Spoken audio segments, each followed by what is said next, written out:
Halo semuanya, perkenalkan saya Indri. Saya adalah seorang istri yang lagi baca buku sambil direkam, yang memiliki tujuan untuk pembelajaran pribadi sekaligus melatih public speakingku. Hari ini saya akan membaca buku dengan judul Revolusi Glukosa, diterjemahkan dari Glucose Revolution, The Life-Changing Power of Balancing Your Blood Sugar, terbitan Simon and Schuster, 2022, karya Jesse Incauspe. Penerjemah Reni Indardini. International Rights Management at Sanalea Associates dengan hak terjemah ke dalam bahasa Indonesia ada pada penerbit Bentang Pustaka. Hari ini saya akan melanjutkan bacaan kemarin dengan subjudul Peran Sarapan dalam Menyetir Kita Diam-Diam. Jika kaki kita membentur sudut meja rias selagi menari-nari di kamar tidur, kita langsung merasakannya. Sakit. Jadi kaki saya pernah patah gara-gara itu. Kita mengompresnya dengan es, membebatnya, tetapi kaki kita mungkin saja bengkak. Bengkak sekali sampai-sampai tidak bisa mengenakan sepatu. Belum lagi suasana hati kita bisa saja memburuk oleh karena itu. Jika kolega atau anggota keluarga menanyakan, ada apa? Kita bisa menjelaskan secara lugas. Kaki saya cedera tadi pagi dan karena itulah saya kesal. Hubungan keduanya jelas. Perihal pengaruh makanan terhadap kita, hubungannya lebih kabur. Kita tidak serta-merta merasa tercederai karena lonjakan glukosa yang dihasilkan oleh sarapan. Andaikan saja begitu kita memakan semangkuk sereal, kita langsung dicekam serangan panik. Kemudian jatuh tertidur ke meja, kita niscaya paham. Tetapi karena proses metabolik berlangsung berjam-jam, baru berdampak seiring berjalannya waktu, dan bercampur baur dengan lain-lain yang terjadi dalam sehari, mencari hubungan antara yang satu dan yang lain lumayan pelik. Paling tidak sampai kita mulai mendapatkan petunjuk. Sarapan yang menciptakan lonjakan besar glukosa akan membuat kita cepat lapar. Terlebih lagi, sarapan itu akan menjadikan kadar glukosa kita tidak stabil seharian, sehingga makan siang dan makan malam juga akan menciptakan lonjakan besar. Oleh karena itu, sarapan yang mencetuskan lonjakan tinggi dijamin akan membuat kadar glukosa kita naik turun tak terkendali seharian. Sebaliknya, sarapan yang mendatarkan kurva glukosa akan membuat kenaikan saat makan siang dan makan malam cenderung lebih kecil dan stabil. Selain itu, pada pagi hari, tubuh kita yang masih dalam kondisi puasa paling peka terhadap glukosa. Wastafel atau lambung kita masih kosong. Makan apa saja yang mendarat di sana akan dicerna dengan amat cepat. Oleh karena itu, memakan gula dan pati saat sarapan seringkali mencetuskan lonjakan glukosa paling besar. Sarapan adalah saat terburuk untuk mengonsumsi makanan yang hanya mengandung pati dan gula. Namun, justru pada pagi harilah sebagian besar dari kita hanya makan gula dan pati. Lebih baik makanan bergula disantap sesudah makan saja sebagai hidangan penutup. Nanti akan saya paparkan lebih lanjut di kiat 6 dengan judul Pilih Makanan Penutup yang Manis Bukan Kudapan Manis. Coba ini, tulis komponen-komponen sarapan Anda yang biasa. Manakah yang mengandung pati, manakah yang mengandung gula, apakah Anda hanya memakan gula dan pati untuk sarapan. Di sini ada 4 kolom, di mana kolom bagian atas bertuliskan saya biasanya makan, lalu di sebelahnya ada gula, di sebelahnya pati, lalu di sebelahnya protein, lemak, atau serat. Dan di bawah saya biasanya makan, ditulis dengan contoh sari jeruk, lalu contoh haber, lalu contoh mentega. Untuk gula, pati, dan protein, lemak, atau seratnya, itu di checklist. Selanjutnya, melalui perbincangan dengan orang-orang yang sudah mengubah asupan makanan sehingga menstabilkan kadar glukosa mereka, saya mengetahui bahwa kiat sarapan ini berperan kunci. Asalkan Anda memilih sarapan baik-baik, Anda niscaya merasa lebih baik seharian, lebih berenergi, keinginan mengudap berkurang, suasana hati lebih baik, kulit lebih sehat, dan sebagainya. Alih-alih merasa disetir oleh kurva glukosa yang naik turun bak roller coaster, Andalah yang akan pegang kendali. Perlu berapa lama sampai Olivia menyadari hal ini, tetapi begitu bisa tidak ada lagi kata mundur. Subjudul Gula Baik, Gula Buruk, dan Olivia. Siapa saja di usia berapapun bisa mengalami gejala akibat kadar glukosa yang tidak stabil. Olivia, 18 tahun, dari sebuah desa dekat Buenos Aires, Argentina, sudah mengalami macam-macam. Ingin mengudap yang manis-manis seperti dulce de leche, jerawat parah di dahi, merasa kelelahan pada malam hari tetapi tidak bisa tidur. Olivia mulai menjadi vegetarian 2 tahun sebelumnya, pada usia 16, untuk mengurangi jejak karbonnya. Sayangnya, seperti yang sudah saya jelaskan, cuma karena hidangan tersebut adalah makanan vegetarian atau vegan atau bebas gluten atau organik, bukan berarti makanan itu baik untuk kita. Apapun jenis dietnya, kita harus tetap memikirkan kadar glukosanya. Ketika Olivia membicarakan gejala-gejala yang dia derita dengan teman-temannya, mereka menyampaikan dia sebaiknya makan sarapan yang lebih sehat di pagi hari, makanan yang mengandung vitamin. Mereka menyarankan jus buah untuk menggantikan sarapan yang biasa, yaitu roti panggang yang diolesi selai dan secangkir coklat panas. Mereka menjelaskan bahwa ada gula buruk dari coklat dan gula baik dari buah. Olivia mengecamkan saran tersebut. Tidak lama berselang, dia memulai tiap pagi dengan jus buah yang dia buat sendiri di rumah, pisang, apel, mangga, kiwi, semua blender menjadi satu. Banyak orang yang meyakini bahwa sejumlah sumber gula, terutama buah-buahan, baik untuk kita, sedangkan sumber-sumber lain, gula rafinasi dalam permen dan kue-kue, itu buruk untuk kita. Kita ternyata telah diindoktrinasi. Sahabat silam, California Fruit Growers Exchange yang mewakili para produsen jeruk di Amerika Serikat, yang belakangan menjadi Sunkist, meluncurkan promosi nasional untuk mengunggul-unggulkan konsumsi sari jeruk tiap hari karena mengandung vitamin menyehatkan dan asam serta garam langka. Tetapi promosi urung menyebutkan bahwa sari jeruk sangat buruk untuk kita, sedangkan vitamin dan antioksidan bisa kita peroleh dari puluhan makanan lain yang tidak berimbas negatif untuk kita. Sial untuk Olivia, cerita yang sama termakan juga oleh teman-temannya. Mereka mengira apa saja yang terbuat dari buah adalah opsi yang sehat. Berpikir begitu berarti salah memahami hakikat gula, karena gula ya gula, semua sama saja.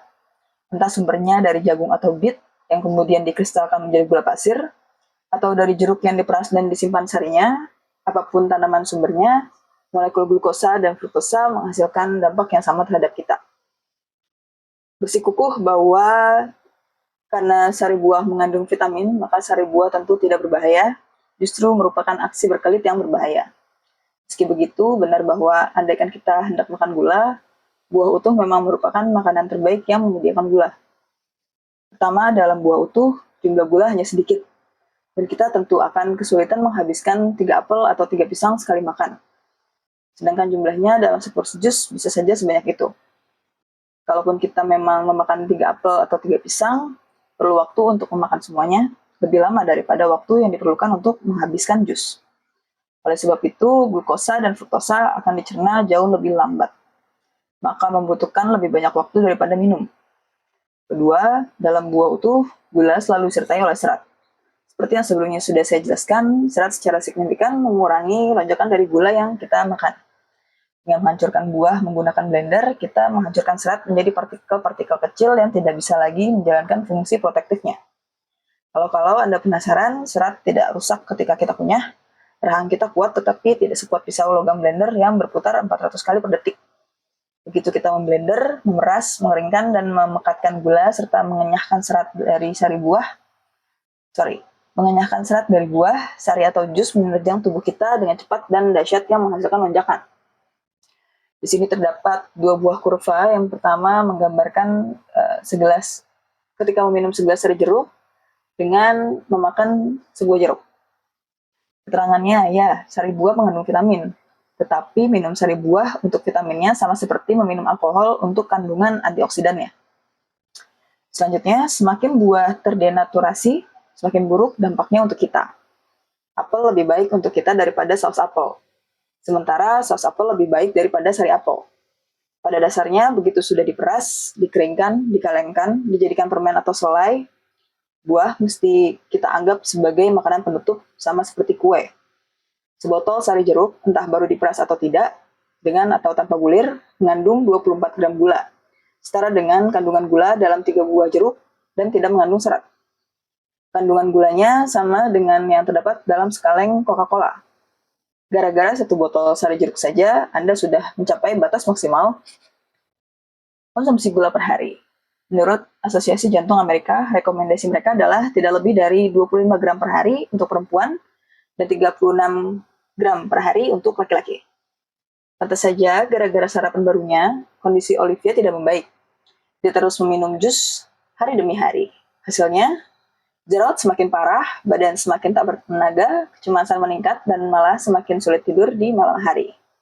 Kenapa dia malah merasa semakin tidak enak, padahal dia sudah berusaha semakin keras untuk memperbaiki keadaan. Di sini terdapat lagi 2 buah kurva, di mana yang pertama adalah meminum segelas jus pisang, apel, mangga, kiwi yang dicampur, dan yang kedua adalah memakan roti panggang yang diolesi selai dan coklat panas.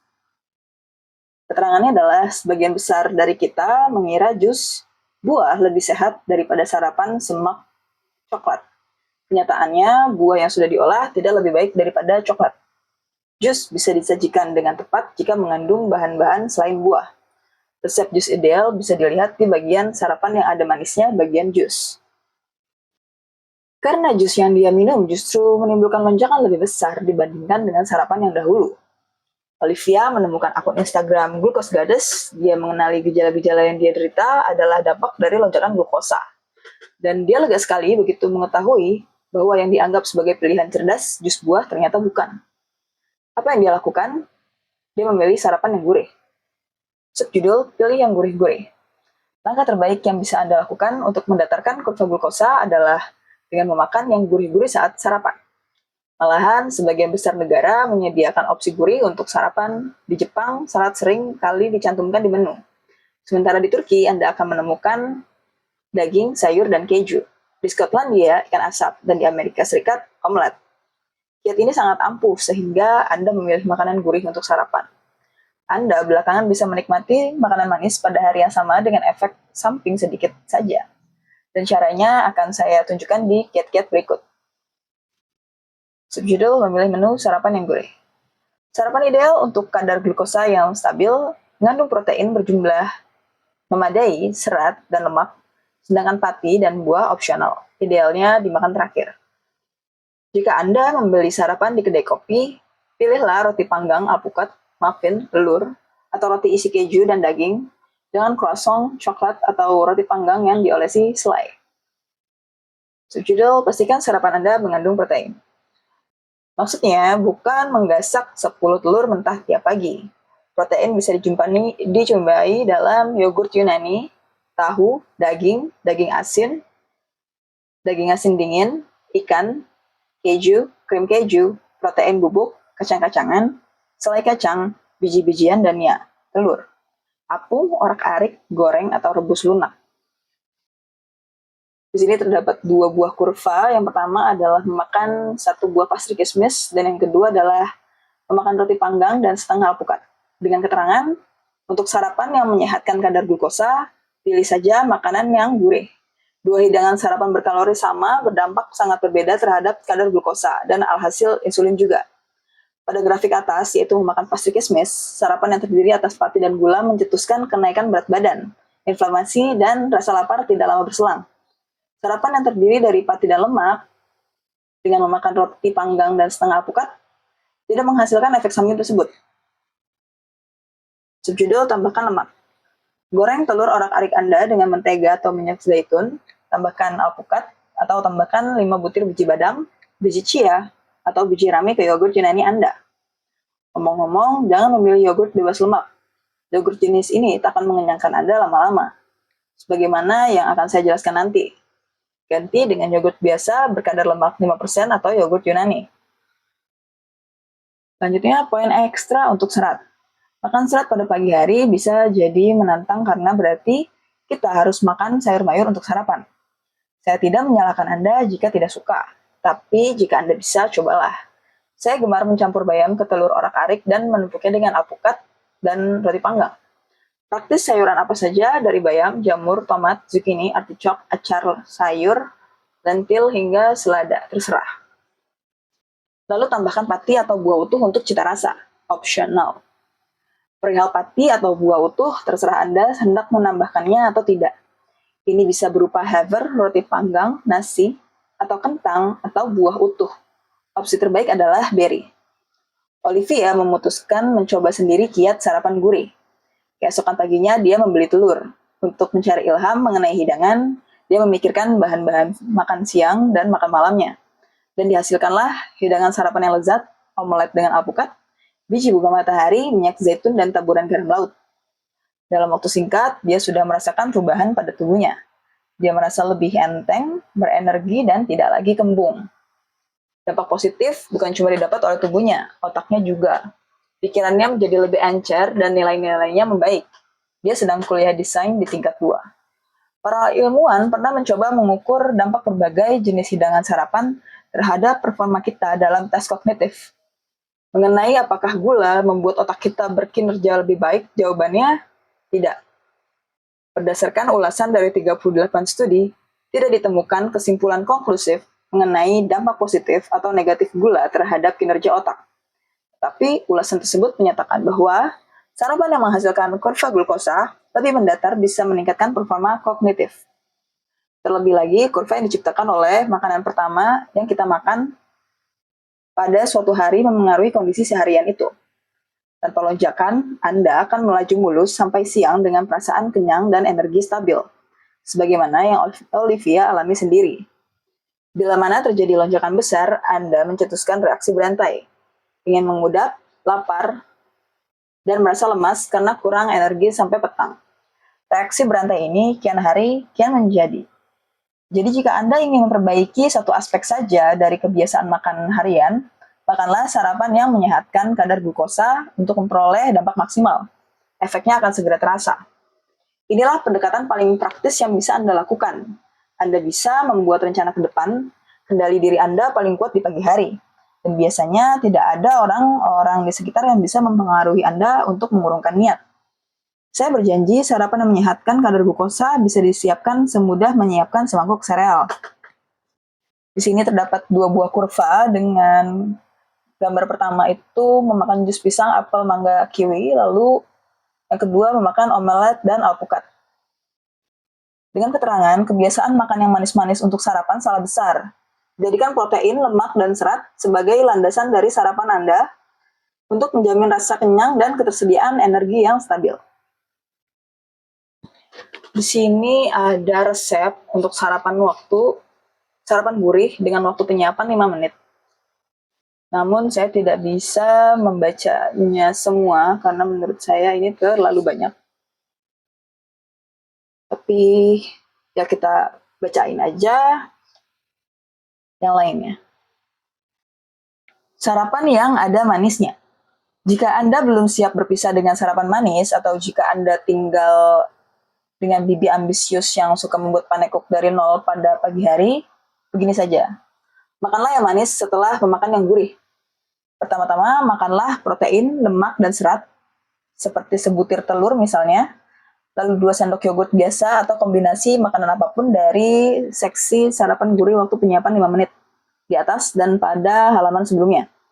Kemudian baru makan makanan manis, yaitu sereal, coklat, granola, madu, selai, sirup maple, French toast, pastry, penekuk, gula, kopi manis. Contohnya, jika saya ingin membeli makan coklat ketika bangun, saya memakan coklat sesudah menyantap sepiring telur dan bayam. Ingat analogi wastafel di kiat 1, memakan makanan sesuai urutan yang tepat. Apabila lambung dipenuhi yang lain-lain, dampak dari coklat atau gula dan pati akan lebih kecil. Contohkan sarapan manis. Tidak bisa melalui hari tanpa yang manis-manis saat pagi. Berikut ini sejumlah cara untuk makan yang manis-manis, tapi mengurangi lonjakannya. Yang pertama ada Haver. Jika Anda menggemari Haver yang kaya pati, silakan memakannya beserta selai kacang, protein bubuk, yogurt, biji-bijian, dan berry. Jangan menambahkan gula coklat, sirup maple, madu, buah tropis, atau buah kering. Silakan tambahkan puding chia saja, atau biji-biji chia yang direndam semalaman dalam santan tawar yang ditambahkan sesendok krim kelapa. Yang kedua ada acai bowl. Acai bowl adalah hidangan tradisional Brazil yang kini dimakan di seluruh dunia. Pada dasarnya merupakan jus beri kental yang ditaburi granola, buah, dan bahan-bahan lain. Hidangan tersebut kedengarannya sehat karena terbuat dari buah, Tetapi sekarang Anda tahu bahwa cuma karena bahannya buah, bukan berarti sebuah hidangan itu sehat. Jika dicermati seksama, akan Anda lihat bahwa kandungan acai bowl seluruhnya adalah gula dan pati. Jadi terapkanlah panduan sama seperti yang saya paparkan untuk Haver di atas. Jika Anda penasaran tentang dampak sirup agave dan madu dibandingkan dengan pemanis rendah kalori, topik ini akan kita bahas di kiat 5, yaitu pilih gula apa saja yang Anda suka. Semua sama. Jus. Anda bisa menikmati jus saat sarapan, tetapi jus itu harus mengandung protein, lemak, dan serat juga. Mulailah dengan protein bubuk, lalu tambahkan kombinasi minyak biji rami, minyak kelapa, alpukat, kacang-kacangan, dan secangkir bayam. Terakhir, tambahkan bahan bergula untuk cita rasa.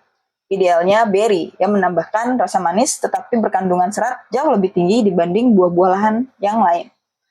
Resep jus andalan saya terdiri atas 2 sendok protein bubuk, 1 sendok makan biji rami, 1/4 alpukat, 1 sendok makan selai badam renyah, 1/4 pisang, secangkir beri beku, dan susu badam tawar secukupnya.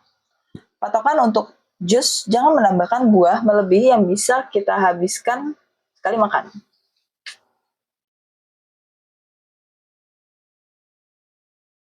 Oke, aku jadi lanjut baca isi sarapan guru ya. Ternyata ini bukan resep sih, ini lebih ke informasi jenis makanan yang bisa kalian siapkan dalam waktu 5 menit, yang bisa dimasak ataupun yang nggak dimasak.